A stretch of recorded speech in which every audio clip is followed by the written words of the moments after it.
동쪽의 지혜자, 혹은 우리가 흔히 동방박사라고 부르는 그 사람들이 정말 세 사람이었을까요? 자, 우리는 흔히 그들이 세 사람이었다라고 부르지만 성경 어디에도 그들이 세 명이다라는 표현은 나오지 않습니다. 다만 그 동쪽의 지혜자들, 동방박사들이 예수님께 드린 예물의 종류가 세 가지였다라는 거죠. 자, 그렇다면 이들의 진짜 정체는 무엇일까요? 성경의 원문은 이들을 마고이라고 부릅니다. 자, 이 단어는 고대 페르시아, 즉 파르티아 제국의 사제 계급을 뜻합니다. 역사학자 헤로도토스에 따르면 이 마고이는 본래 고대 메디아 왕국을 구성하던 6개 부족 중 하나의 이름이었습니다. 이 부족은 제사장 직무를 전담하는 특수 계층으로 발전하였고, 페르시아 제국, 즉 아키메네스 왕조와 그 뒤를 이은 파르티아 제국, 아르사케스 왕조에서 꿈 해몽가, 천문학자, 그리고 왕실의 고문의 역할을 수행하였습니다. 자, 다음에 표를 참고하시면 좋겠습니다. 자, 그런데 마태복음에서 이들을 긍정적으로 묘사한 건 매우 이례적입니다. 특별히 사도행전 13장 같은 데 가서 보시면 마술사라는 그런 의미로 표현하면서 부정적인 뉘앙스를 성경에서 표현하고 있거든요. 사용되고 있거든요. 그런데 마태복음 2장에서 문맥을 보면은 단순히 이들이 주술사가 아닌 어떤 천체의 계시를 듣고 신의 뜻을 순종하는 어떤 진리를 찾는 구도자, 이런 모습으로 격상이 되어 있습니다. 이는 마태가 이들을 당시 로마 세계에 널리 퍼져 있는 엉터리 마술사들이 아닌 동쪽 파르티아의 정통성이 있는 고위 사제 계급으로 인식했을 가능성을 시사해주고 있습니다. 그냥 점성술사들이 아니었습니까? 예, 아니요. 훨씬 더 위험하고 강력한 사람들이었다라는 거죠. 당시 파르티아 제국에서 마고이는 킹메이커들이었습니다. 왕을 세우고 또 폐위할 수 있는 그런 권한을 가진 상원 의원 격의 사람들이었다라는 거죠. 먼저 좀 역사적인 맥락을 말씀드리면, 예수님이 탄생할 무렵 그 기간이 BC 7년에서 4년 기간으로 보통 역사학자들이 보고 있는데, 그 때가 유대 왕국은 로마의 보호국이었지만 그 동쪽 국경은 로마의 숙적 파르티아 제국과 맞닿아 있었어요. 그러니까 파르티아는 기원전 53년에 카르의 전투에서 로마의 크라수스 군대를 전멸시키고 군계를 탈취할 만큼 강력한 군사력을 보호하고 있었습니다. 또한 기원전 40년에는 파르티아 군대가 예루살렘을 점령해서 헤롯을 축출하는 그런 역사의 기록도 있습니다. 따라서 헤롯 대왕에게 파르티아는 단순한 이웃 국가가 아니라 언제든지 자신의 왕권을 위협할 수 있는 실질적인 공포의 대상이었다라는 거죠. 이 파르티아 제국의 정치 구조에서 마고이는 아까 말씀드린 대로 그냥 단순한 종교적인 사제가 아니었다라고 말씀드렸죠. 그들은 메기스 타네스라고 불리는 상원의회의 핵심 구성원이었어요. 고대 역사가 스트라보의 기록에 따르면 파르티아의 왕은 마고이로 구성된 의회의 승인 없이는 왕위에 오를 수 없었다라고 합니다. 즉 그들은 왕을 세우기도 하고 폐위시키기도 하는 그런 킹 메이커들이었다라는 거죠. 자, 이러한 배경에서 마태복음 2장에 등장하는 동쪽의 지혜자들, 소위 말해서 이제 앞으로는 동방박사로 부르겠습니다. 이 표현이 이제 여러분에게 익숙하니까. 이 동방박사들은 낙타 몇 마리를 타고 온 외로운 여행자들이 아니었다라는 거예요. 그들은 적국인 파르티아의 고위 관료들이었고, 당연히 그들의 지위에 걸맞는 대규모의 수행원과 무장 호위병들이 함께 대동했을 가능성이 높습니다. 자, 성경 말씀을 잠깐 볼까요? 자, 마태복음 2장 3절에 보시면 헤롯 왕이 이 일들을 들을 때 그와 함께 온 예루살렘이 소동하였더라. 앞에 맥락을 좀 다시 말씀드려야 될 것 같네요. 말씀 잠깐 보실까요? 마태복음 2장 1절부터 3절까지 제가 읽어드리겠습니다. 한편 헤롯 왕 시대에 예수님께서 유대의 베들레헴에서 태어나심에 보라, 동쪽으로부터 지혜자들이 와서, 동쪽으로부터 온 지혜자들, 소위 말한 동방박사들입니다. 자, 이들이 예루살렘에 와서 이르되 유대인들의 왕으로 태어나신 분이 어디 계시냐? 우리가 동쪽에서 그분의 별을 보고 그분께 경배하러 왔노라 하니, 자, 보십시오. 3절의 반응이 굉장히 재밌습니다. 헤롯 왕이 이 일들을 들을 때 그와 또 그와 함께하는 온 예루살렘이 소동하였더라. 영어로 보니까 he was troubled. 여러분 한번 생각해 보십시오. 그래도 한 나라의 왕인데 단순히 동쪽에서 온 지혜자들이 유대인들의 왕으로 태어나신 분이 어디 있습니까? 라고 질문했다고 해서 헤롯뿐 아니라 그와 함께한 온 예루살렘이 소동을 하였대요. 이것이 여러분 논리적으로 이해가 되십니까? 그런데 제가 좀 설명을 드릴게요. 이게 왜 가능한 이야기인지. 자, 말년에 헤롯은 심각한 편집증에 사로잡혀 있었습니다. 극심한 의심과 공포에 시달렸어요.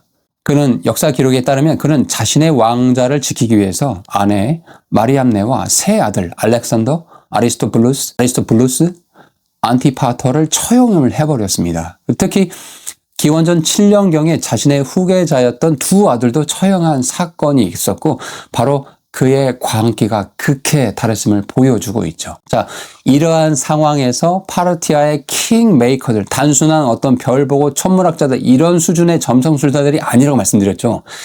이웃의 강력한 이웃 국가의 킹메이커들이 예루살렘에 와서 유대인들의 왕으로 태어나신 분이 어디 계십니까? 라고 물었다고 한다면 여러분 그 질문이 헤롯에게 있어서는 단순한 질문이 아니었다라는 거죠. 로마가 임명한 왕을 부정하고 새로운 왕을 세우겠다라는 그런 정치적인 선전포고로 그는 느꼈을 것입니다. 자, 그러니 예루살렘 시민들에게 파르티아 고위 사절단들이 등장해서 또다시 전장을 발발하거나 또 헤롯의 광기 어린 숙청이 시작될 것이라는 신호로 받아들였다라는 것이죠. 자, 따라서 이 동쪽의 지혜자들이, 동방박사들이 온 이 사건은 평화로운 성탄의 풍경이 아니라 국제 정세의 살얼음 판 위에서 벌어진 긴박한 역사적 드라마였다라는 겁니다. 요약하면 이들 동쪽에서 온 이 지혜자들은, 동방박사들은 단순히 낙타 타고 온 외로운 여행객들이 아니었다라는 거예요. 수백 명의 무장 호위병들을 거느린 파르티아의 고위 사절단이었을 가능성이 매우 높다. 그리고 적국인 로마의 영토에 이 정도 규모의 군사력을 동반한 사절단이 들어왔으니 헤롯 왕과 예루살렘이 소동하였더라라는 성경의 기록은 아주 정확한 역사적인 묘사였다라는 것이죠. 자, 두 번째 질문을 드리도록 하겠습니다. 그러면 지금 성경을 보면 이들이 동쪽에서 그분의 별을 보고 그분께 경배하러 왔노라라고 2절에 지금 마태복음 2장 2절에 말하고 있죠. 그들을 움직인 것은 별이라고 말하고 있어요. 자, 왜 하필 그들은 이 시기에 유대로 향할 수밖에 없었는가? 단순히 반짝반짝 빛나는 별 하나 때문이었을까요? 천문학자 요하네스 케플러와 현대 과학은 이 질문에 대한 답을 알고 있습니다. 자, 기원전 7년에 밤하늘에서는 수백 년에 한 번 일어날까 말까한 행성 직렬의 현상이 벌어집니다. 기원전 7년 5월 29일에 1차 회합이 벌어져요. 즉 왕의 별이라고 불리는 목성과 유대의 별 토성이 만나는 사건이 생깁니다. 또 9월 29일에 2차 회합이 벌어져요. 이제 떠나야 된다는 확신을 주고 있는 거예요. 그리고 12월 4일에 3차 회합이 벌어졌다라고 천문학자들이 보고하고 있습니다. 즉 예루살렘에 도착해서 베들레헴 방향으로 이제 가는 지시를 받았다라고 이야기를 하고 있습니다. 왕의 별인 목성과 토성, 유대의 별인 이 토성이 물고기 자리, 종말과 새 시대에서 만났다라고 그들은 그렇게 이제 판단을 했다라는 거예요. 그러니까 예전에 천문학은 점성학과 이렇게 맞물려 있었습니다. 우리가 그 부분을 좀 이해를 하셔야 됩니다. 또 이방인들이었잖아요, 이분들은. 자, 이것은 그들 입장에서는 하늘이 보낸 일종의 전광판 같은 메시지였다라는 거죠. 즉 지금 유대 땅에 인류를 구원할 위대한 왕이 태어났다라고 그들은 그렇게 이해를 했다라는 겁니다. 자, 그럼 여기서 의문이 생깁니다. 페르시아 사람들이 왜 남의 나라의 왕의 탄생에 목숨을 걸고, 여러분 그들이 이동한 거리가 약 1500km에 달하거든요. 근데 왜 이렇게 먼 거리를 그 당시 기차도 없고 자동차도 없고 전기차, 테슬라 같은 전기차도 없는 그 시기에 이렇게 먼 거리를 달려왔을까요? 네, 여기에 놀라운 반전이 있습니다. 바로 구약의 대언자 다니엘 때문입니다. 성경 역사학자들은 다니엘은 바벨론 포로 시기에 모든 박사, 마고이들의 우두머리였어요. 즉 그는 죽기 전에 자신의 제자들에게 경건한 마고이 학파에게 메시아의 타임라인과 징조를 전수했을 거다라고 그렇게 추측을 합니다. 다니엘서 2장 48절에 그때 왕이 다니엘을 위대한 자로 삼으며 그에게 큰 선물을 많이 주고 그를 바벨론 온 지방을 다스릴 치자로 삼으며 바벨론의 모든 지혜자들을 다스릴 총독들의 우두머리로 삼으니라. 자, 여기서 이 바벨론의 모든 지혜자들을 다스릴 총독들의 우두머리라는 표현을 쓰고 있죠, 성경이. 바로 이 지혜자가 마고이라고 번역되는 그런 계층들입니다.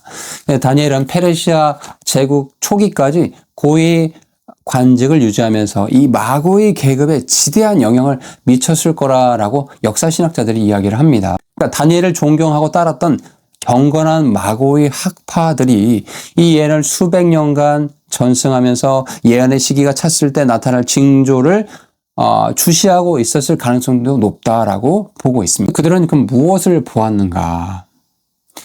우리는 흔히 아기 예수님이 말구에 누워있을 때 동쪽의 지혜자들이 왔을 거다라고 생각하지만 맞는 말입니까? 여러분 성경을 자세히 보시면은 이런 우리가 전통적으로 생각하는 그런 이미지와는 다르게 그 동쪽의 지혜자들, 동방 박사들이 예수님을 방문할 때는 그 성탄절이 아니었습니다. 누가복음 2장을 보세요.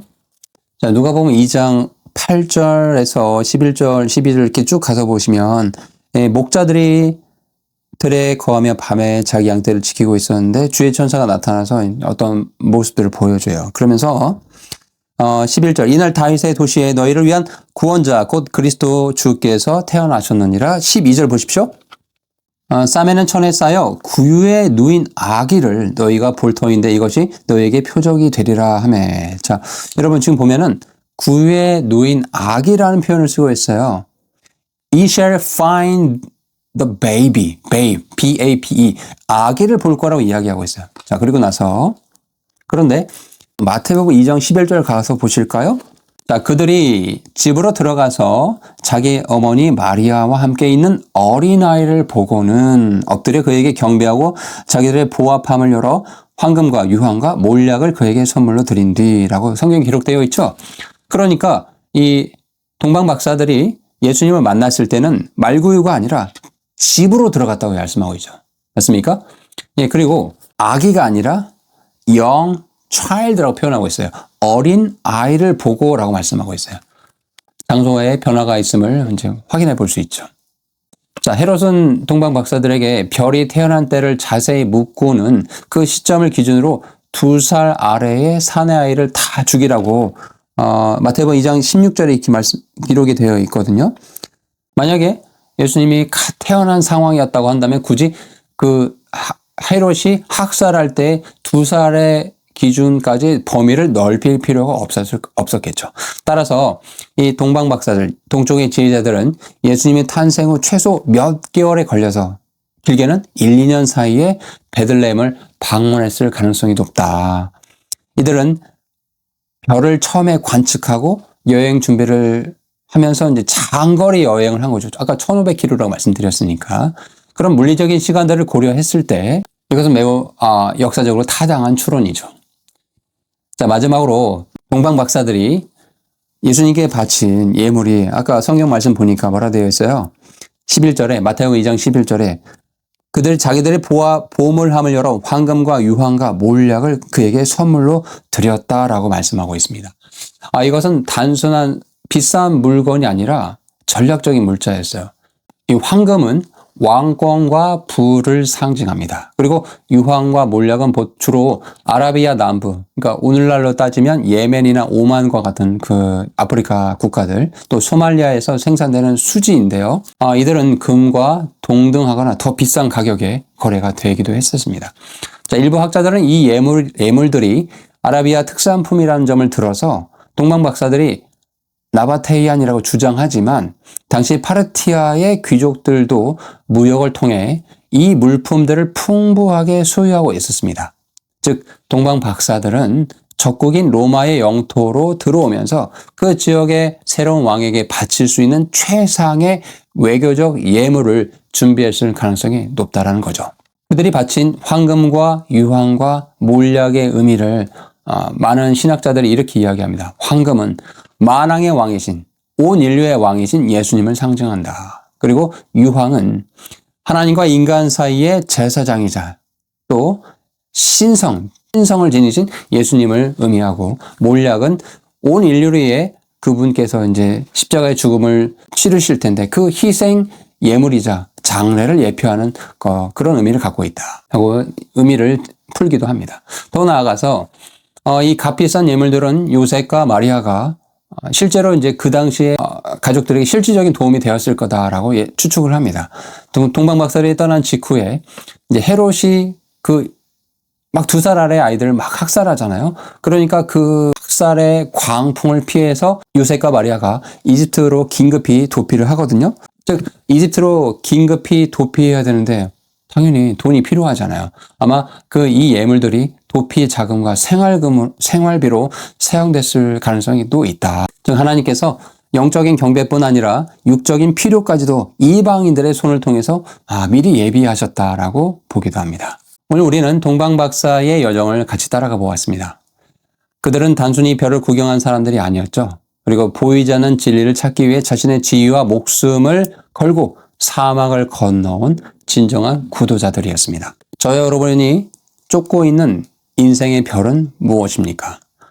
2000년 전 우주를 움직여 작은 마을 베들레헴으로 이 동쪽의 지혜자들을 인도하신 하나님은 지금도 저와 여러분의 삶에 작은 별을 띄우고 계실 줄 모릅니다. 오늘 강의가 여러분의 삶과 신앙과 지성에 깊은 울림이 되시길 바랍니다. 온 인류를 위해서 참 하나님이자 참 사람의 몸으로 이 땅에 오신 예수님의 오심을 함께 나누고 그 기쁨을 나누고 싶습니다. 오늘 강의가 여러분의 신앙과 지식의 성장에 깊은 울림이 되었으길 바랍니다. 함께 해주셔서 감사드리고요. 구독과 좋아요로 늘 응원해 주시길 부탁드립니다. 메리 크리스마스로 인사드리겠습니다. 메리 크리스마스.